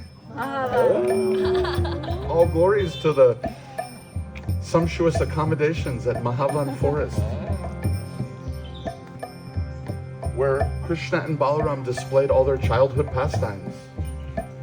So it goes on like this, right? So we'll just sing. I'm not So many words, so many names. I know it comes at you fast. If you know the words, we can sing along, all right? Shama Kunda, Shama Kunda, Radha Kunda, Radha Kunda, Giri Govardhan, Giri Govardhan, Kalindi Jamuna, together.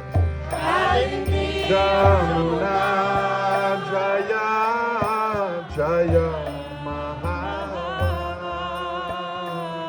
Keep singing together. Keshigata, Vamsivata. There we go. Dwadasha Kana, Jahasaba Lila Koilo, Srinanda. Srinanda Jashoda Jaya Jaya Gopaga Shri Damadi Jaya Jaya Denuvasaga. Oh Jai Radhe Jaya Krishna Jaya Vrindavan.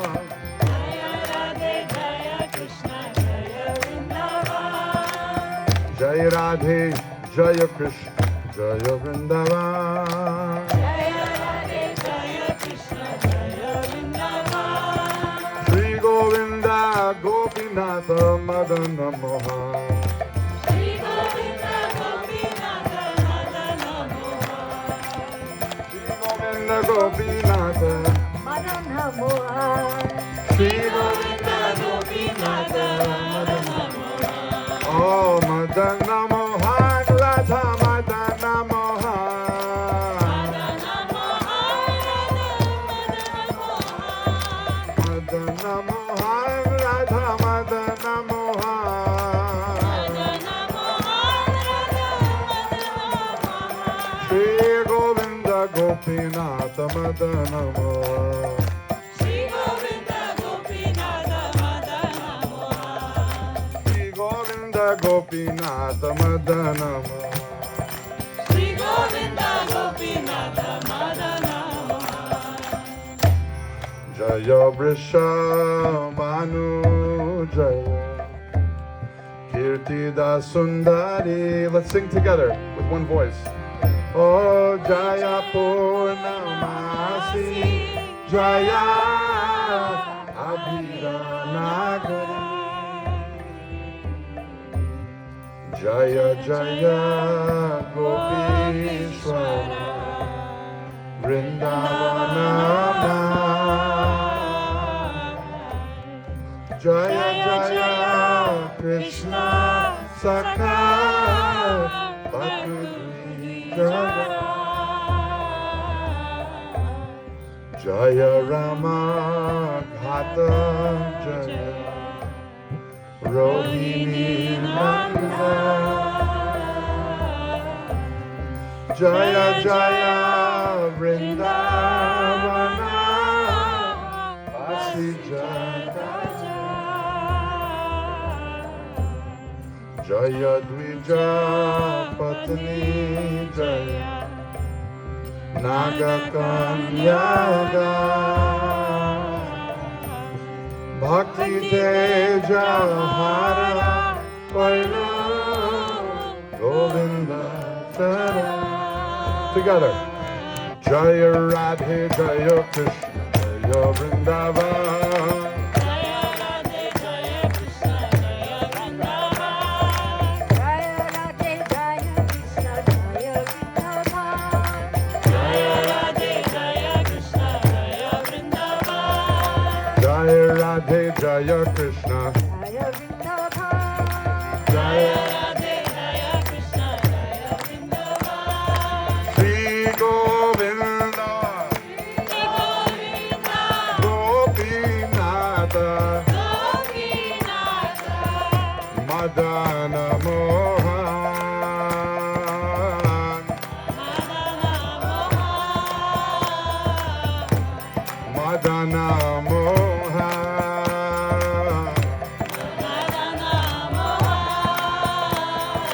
Shri Govinda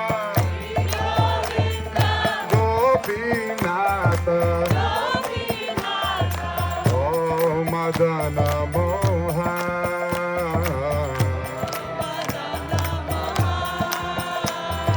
Jai Radhe Jaya Krishna Jaya Vrindavan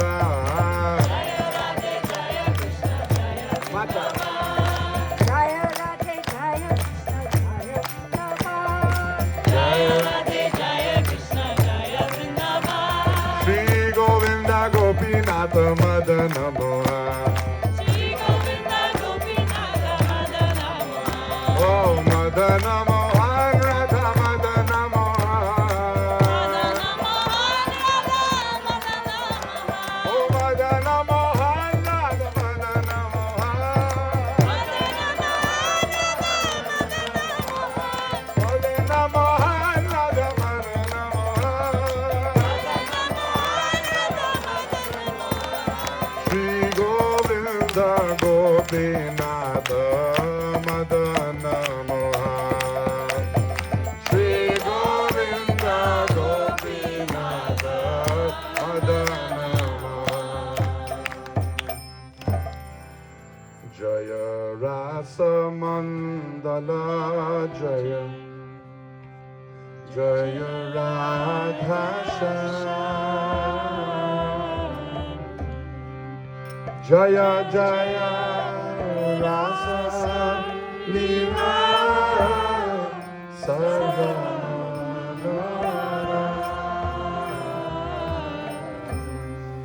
Jaya Jaya Jwala Rasa Sarva Rasa Parakiya Bhave Jahan Brajate Krishna Shri Janava Pada Padma Gauriya Smara Dina Krishna Dasa Kohe Namasan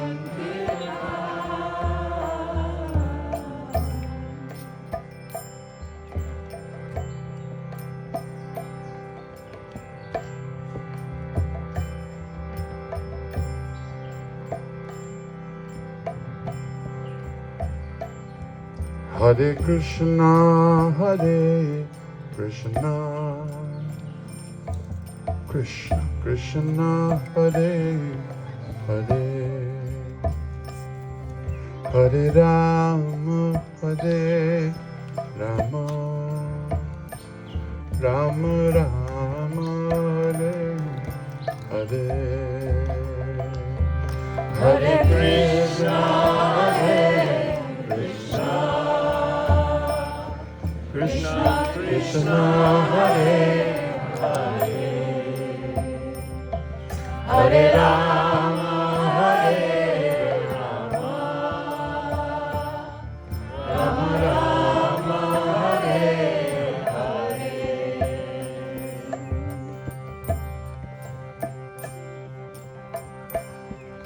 Asha.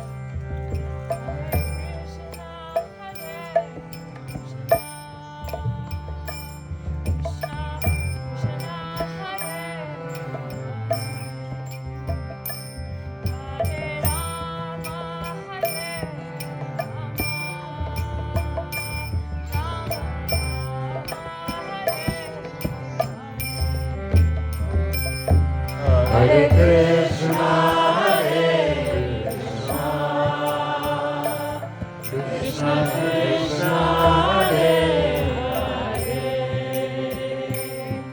Hare Rama, Hare Rama, Rama Rama, Hare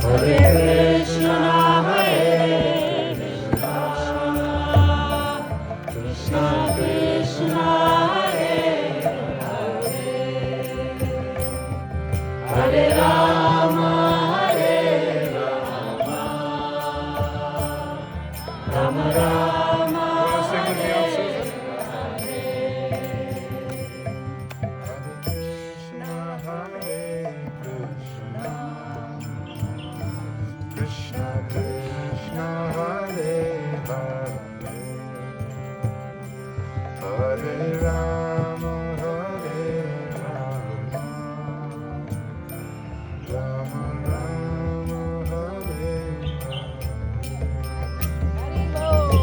Hare Krishna Krishna Krishna Hare Rama Hare Rama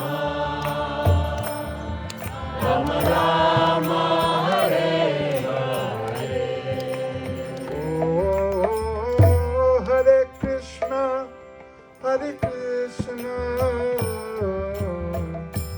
Krishna Krishna Hare Hare Hare Rama Hare Rama Rama Rama Hare Hare Hare Krishna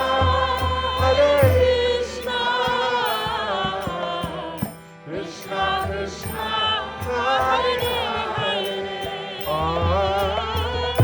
Hare Rama Hare Rama Hare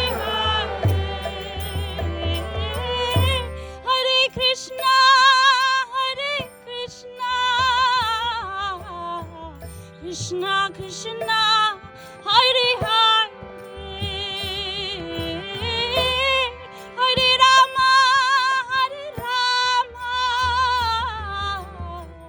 Rama Rama, Hare Hare. Hare Krishna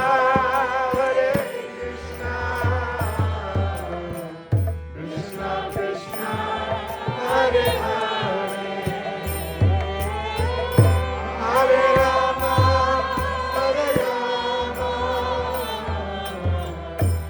Rama Rama Hare Hare Hare Krishna, Krishna Krishna, Hare Hare, Hare Rama,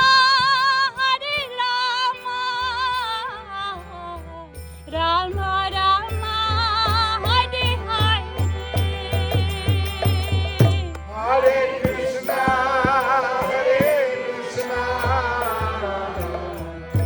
Krishna Krishna Hare Hare Hare Rama Rama Rama Hare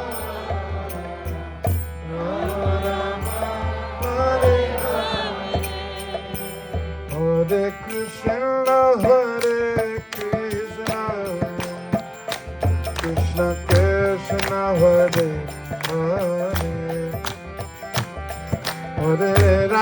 Hare Rama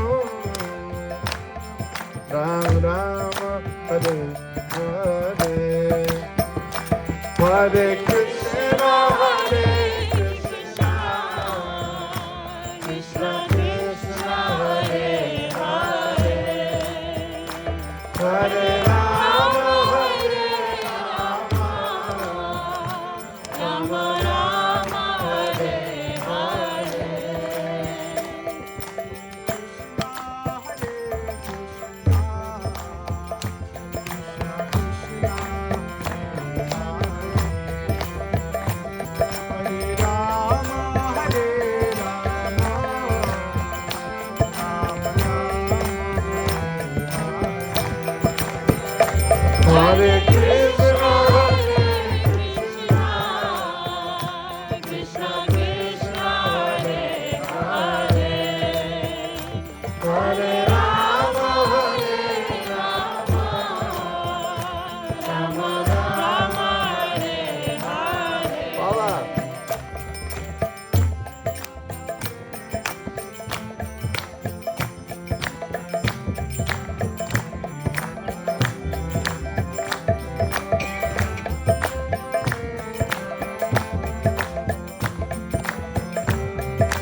Hare Krishna,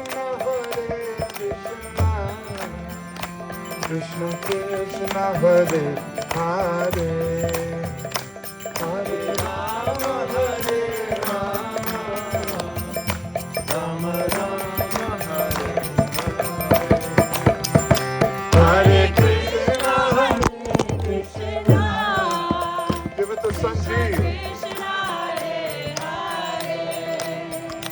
Hare Rama, Hare Rama, Rama Rama, Hare Hare.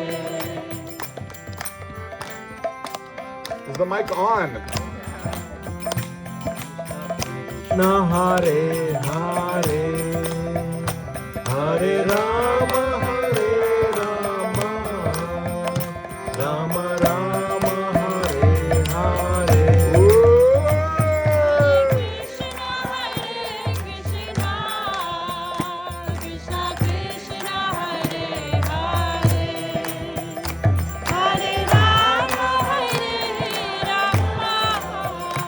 Rama Rama, Hare Hare, Hare Krishna, Krishna Krishna, Hare Hare, Hare Rama, Rama Rama, Hare Hare. Oh, Hare Krishna, I'm not the Guranga. Krishna Krishna, Hare Hare, Hare Rama, Rama Rama, Hare Hare. Hare Krishna, Krishna Krishna, Hare Hare, Hare Rama, Rama Rama, Hare Hare. Radhesha! Keep the mic. Keep the mic for a second.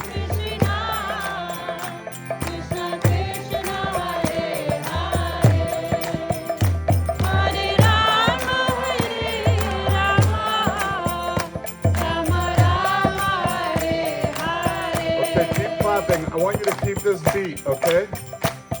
This is my god brother, Ananta Guranga, from Russia. He's a very famous rapper in Russia. I want you to throw down some rhymes. Come on, give us a little, be in Russian. Give us a little rhyme about Krishna in Russian. Keep clapping.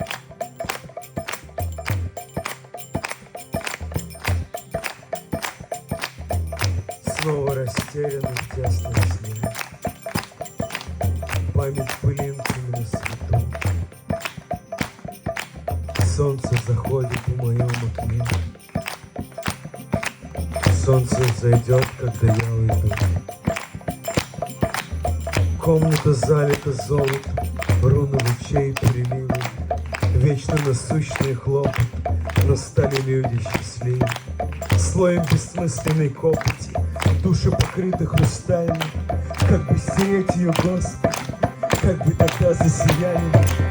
Заревом солнце закуталось в желто-бордовый плед. Я беспросветно запутался, ты же своих не бросаешь, нет. Я справедливости не прошу, что получил воздаяние. Но ты спаситель пропащих душ, ты само сострадание. Больше казаться не надо мне, больше доказывать нечего.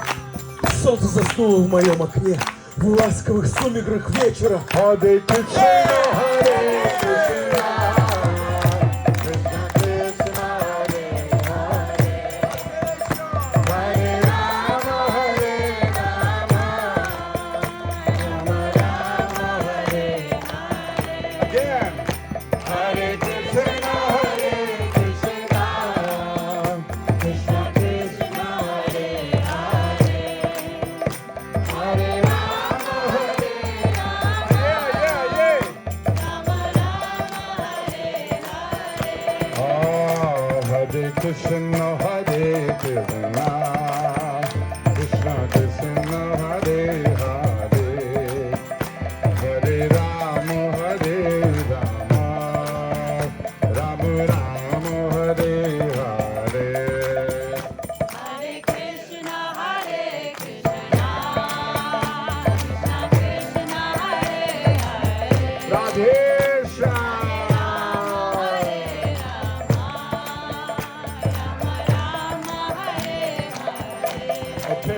need the help of the gentleman here. We're gonna go octave high on this. Okay, you ready, Bill? Can we do this? Sing the octave. You ready? Deep breath.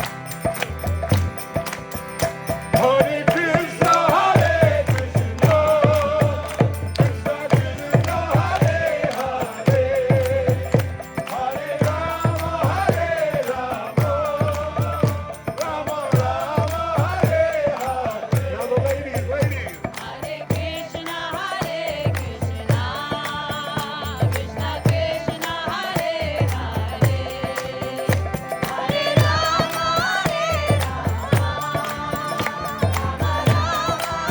Gentlemen. Hare Krishna, Krishna Krishna, Hare Hare, Hare Rama, Hare Rama, Rama Rama, Hare Hare. Ladies. Hare Krishna, Krishna Krishna, Hare Hare, Hare Rama,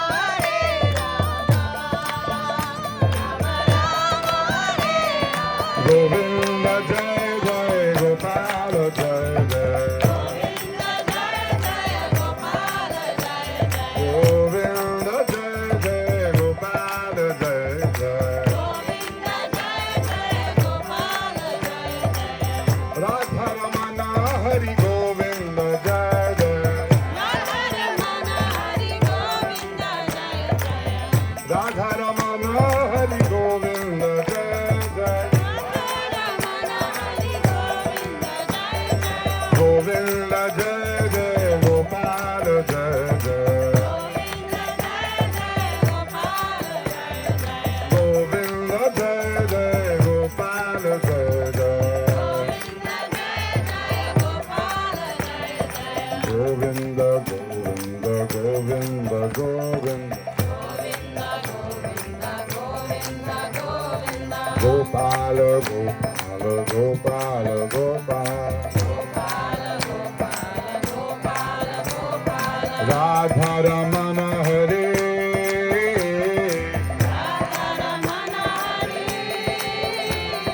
Radha Ramana Hare.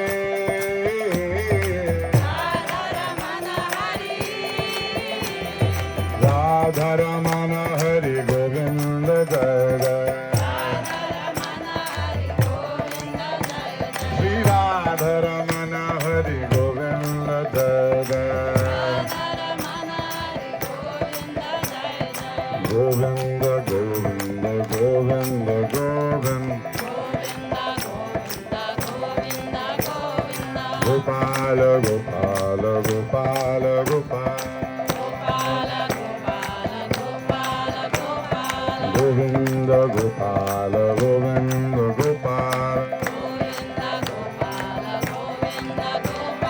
Radha Ramana Hari Govinda Jai Jai. Shri Radha Ramana Hari Govinda Jai Jai.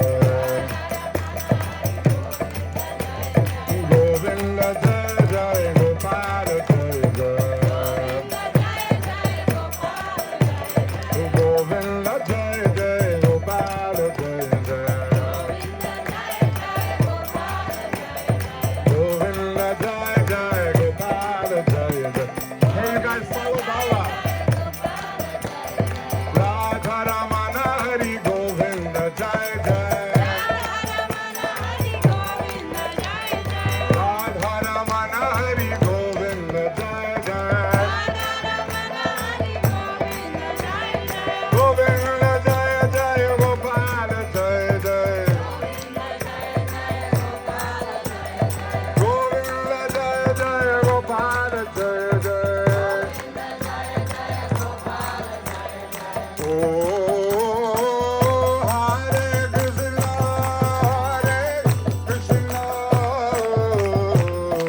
Krishna Krishna, Hare Hare,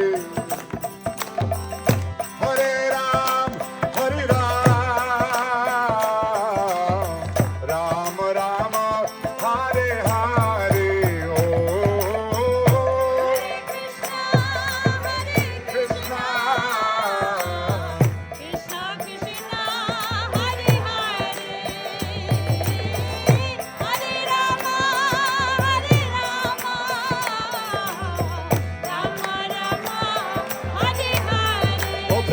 together.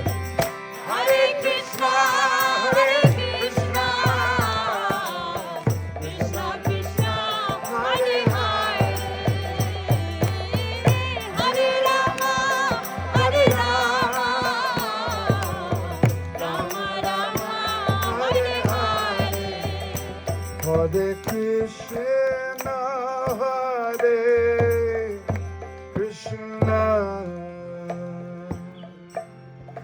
Krishna Krishna, Hare Hare,